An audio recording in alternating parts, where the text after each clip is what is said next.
pemirsa, bagaimana kabarnya? Jumpa lagi dengan saya, Jang Bos. Kali ini saya akan mereview sebuah film yang berjudul As Far As Feet Will Carry Me, yang dirilis pada tahun 2001. As Far As My Feet Will Carry Me adalah film asal Jerman yang telah dirilis pada 27 Desember 2001, yang mana film ini mengadaptasi cerita dari buku dengan judul sama, tulisan dari novelis asal Bavaria bernama Joseph Martin Bauer. Film ini berkisah mengenai seorang tentara Jerman pada Perang Dunia Kedua yang dijebloskan ke dalam penjara gulag di Siberia.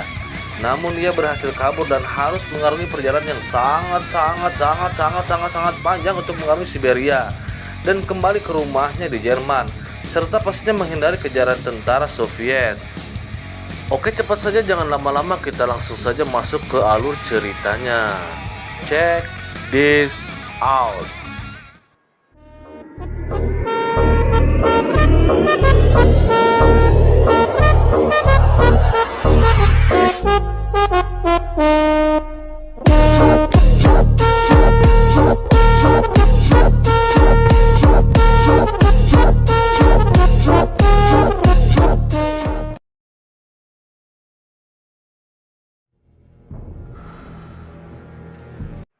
Pria ini bernama Clement Forel, salah satu prajurit angkatan bersenjata Nazi Jerman. Forel terlihat begitu senang karena sebentar lagi dirinya akan mempunyai bayi. Begitupun Lisa yang berharap ayahnya sedikit melonggarkan waktu dan mengirimkan beberapa surat kepada anaknya. Meskipun berat meninggalkan keluarga, tugas sebagai seorang prajurit tidak bisa ia abaikan. Forel berjanji kepada istrinya bahwa ia akan pulang saat Natal. Setelah berakhirnya Perang Dunia Kedua, Forel ditangkap oleh tentara Uni Soviet dan diadili pada 13 Juli 1945. Forel dijatuhi hukuman 25 tahun kerja paksa karena kejahatan terhadap partisan. Juli 1945 in Kraft. Urteil tritt mit dem heutigen Tag. Kemudian dikirim bersama sekelompok tahanan lainnya ke kamp kerja paksa atau disebut gulag di wilayah Siberia. Tahanan itu dikirim menggunakan kereta api, menggunakan pakaian dan jatah makanan seadanya. Mereka harus berjuang hidup dengan kondisi cuaca dingin yang begitu ekstrim, maka tak heran banyak tahanan yang maut setelah perjalanan panjang melintasi benua. Di tempat pemberhentian, masing-masing orang diwajibkan untuk membawa 4 batang kayu, namun Forel mulai ngalamun mengingat istri dan anaknya menyebabkan dirinya kehilangan fokus, sampai-sampai ia tak sadar mengambil lebih dari 4 batang kayu, yang membuat dirinya diperlakukan kasar oleh tentara Soviet. Skin berpindah jauh di Jerman. Pada Oktober 1948, sebuah surat datang. Lisa kemudian berlari memberikan kepada ibunya, berharap itu dari sang ayah. Tetapi surat itu bukan berasal dari Forel, melainkan dari Palang Merah. Mereka mengatakan, meskipun Forel ada dalam daftar pencarian, namun tak ada informasi tentang pengadilan militer Rusia. Itu artinya, Palang Merah tidak tahu apa-apa sementara bayi yang dikandung oleh sang istri ternyata telah lahir dan berjenis kelamin laki-laki. Keesokan harinya para tahanan harus kembali berjuang berjalan kaki melalui gurun salju. Tentu itu bukan perkara mudah. Kondisi kelaparan dan kedinginan, melewati hutan belantara, bahkan harus melewati sungai yang membeku sehingga tak sedikit tahanan yang gugur dan meregang nyawanya. Setelah perjalanan yang sangat panjang, semua tahanan berhasil tiba di barak. Saat dikumpulkan, Forel sedikit bergumam kenapa penjara ini tanpa pagar. Dan menara pengawas orang di sampingnya mencoba menjelaskan bahwa penjara ini tidak butuh hal itu karena berlokasi di utara lingkaran Arktik.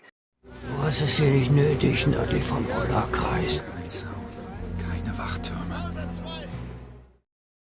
Lagi pula, mau pergi kemanapun tidak ada pohon atau rumput untuk bersembunyi, sehingga pasti mudah bagi tentara pelacak untuk menangkap tahanan yang kabur. Di tempat itu terdapat dokter bernama Stoffer. Statusnya adalah tahanan, tetapi dipekerjakan dan bertugas untuk memeriksa kondisi kesehatan para tahanan. Pemeriksaan itu berlanjut hingga malam hari. Letnan keamanan yang merupakan pimpinan tertinggi di Gulag mencurigai satu tahanan terlihat seperti menyembunyikan sesuatu. Saat Kamenet menghampirinya, tahanan itu langsung mengeluarkan kertas surat yang berasal dari ibunya.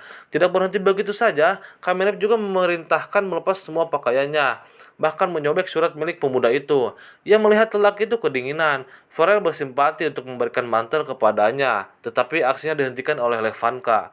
Bahwa Forel tidak perlu melakukan itu dan mengatakan lebih baik untuk menyimpan mantelnya. Saat ini para tahanan digiring ke sebuah gua lalu diperintahkan untuk membersihkan diri dari kotoran sampai mencukur rambut mereka satu persatu. Sedangkan istri Forel tak kunjung mendapat kabar. Ia pun mendatangi kantor Komite Nasional Kemerdekaan Jerman.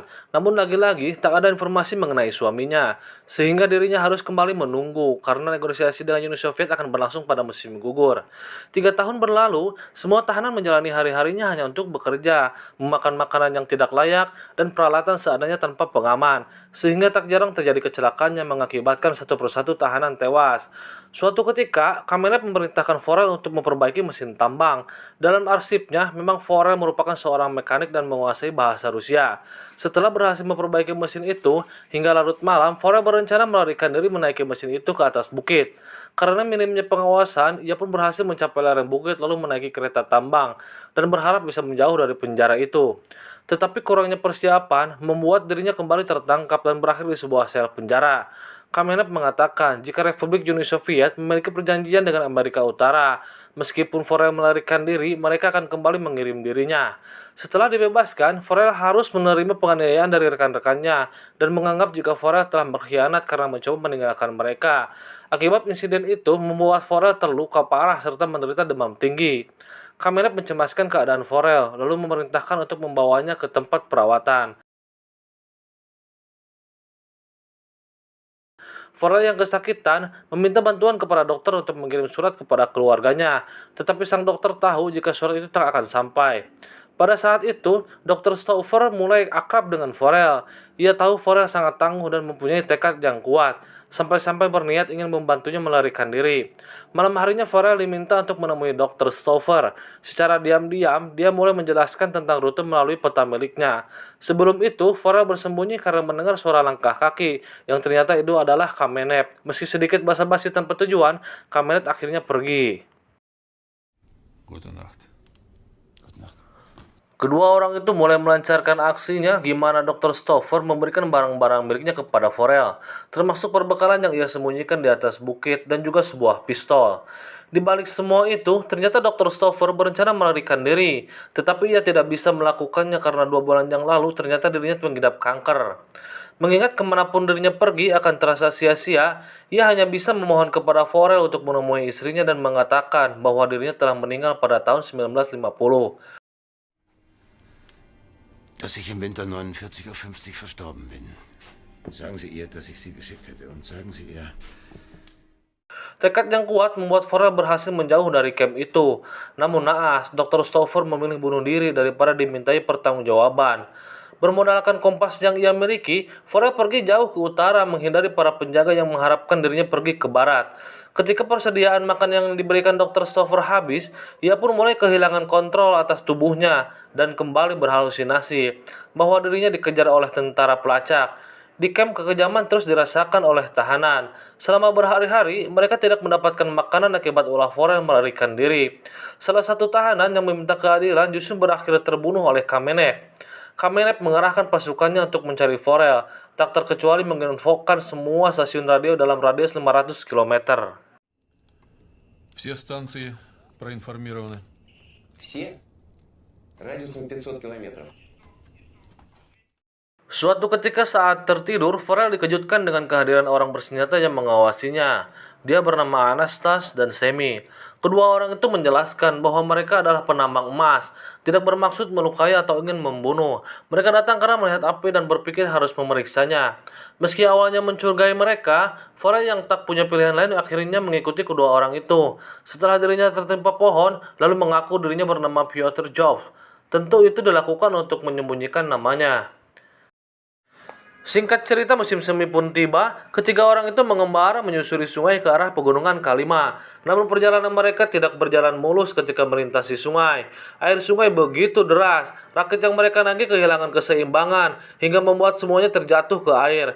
Dengan cepat, Forel menyelamatkan mereka.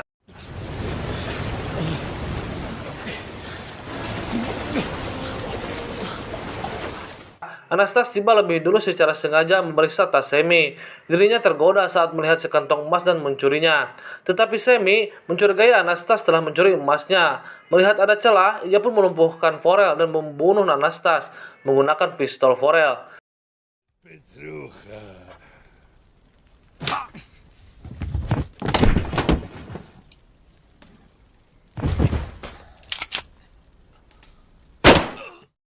Ketika tersadar, Forel terkejut melihat mayat Anastas. Semi menjelaskan jika dia berniat mencuri emasnya. Kedua orang itu akhirnya pergi dan membiarkan mayatnya begitu saja.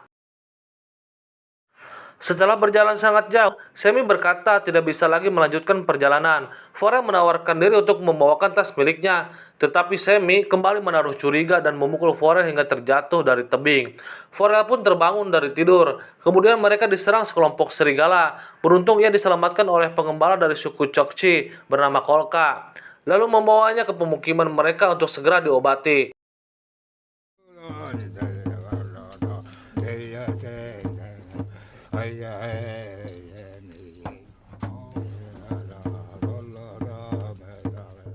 Setelah terbangun dari pingsannya, Forel malah diperkenalkan dengan Irina yang merawatnya. Forel bahkan memberikan identitas aslinya tanpa rasa takut saat pertama kali melihatnya.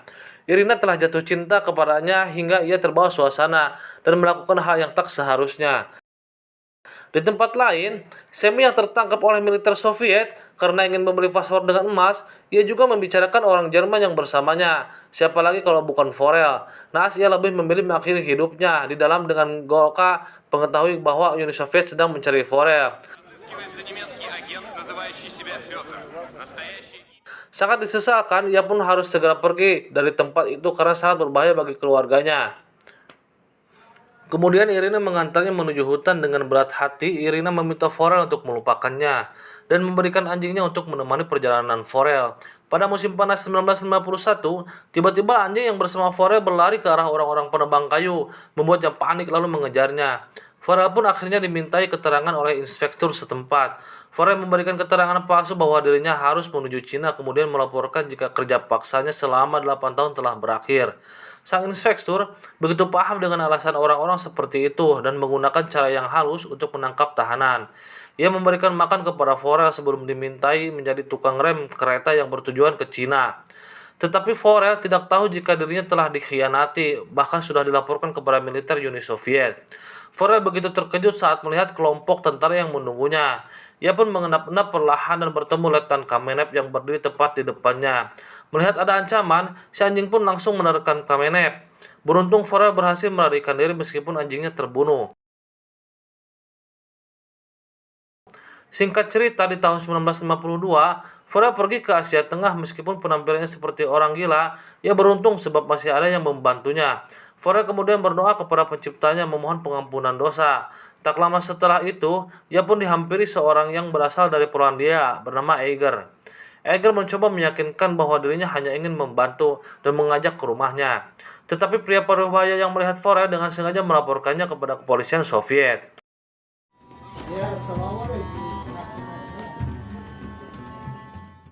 Igor pun memberinya sehelai pakaian baru dan membantunya untuk mendapatkan paspor. Meskipun Forel adalah orang Jerman, Forel juga harus menyamar namanya menjadi Ivanovic, serta mengubah kewarganegaraannya. Igor pun lalu menyarankan Forel agar bergegas menuju perbatasan Iran, karena tempat ini sekarang sudah tidak aman. Tak banyak yang bisa dilakukan Forel untuk membalas budi selain mengucapkan terima kasih. Dengan cepat, Eiger segera membakar pakaian lama yang dikenakan Forel untuk menghilangkan barang bukti.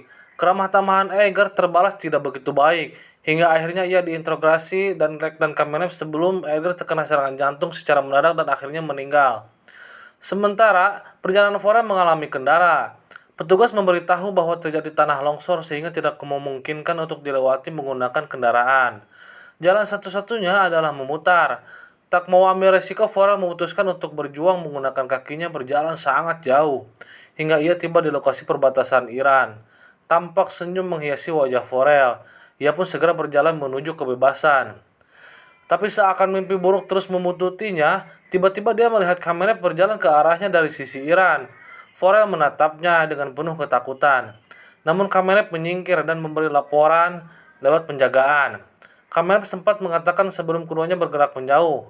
Setelah berada di pikiran Forel diyakini sebagai mata-mata Uni Soviet, hingga dijadikan tawanan selama beberapa bulan, dan dimaksudkan akan dihukum mati.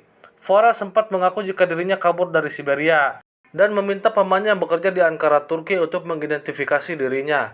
Walau bagaimanapun, sang paman terakhir kali melihat Forel pada tahun 1937, sampai-sampai dia tidak mengenalinya.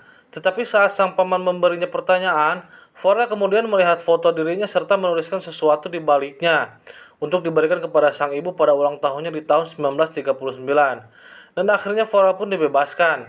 Sesampainya di Jerman Barat saat Natal, semua keluarganya berangkat ke gereja dan Forel mengikutinya secara diam-diam.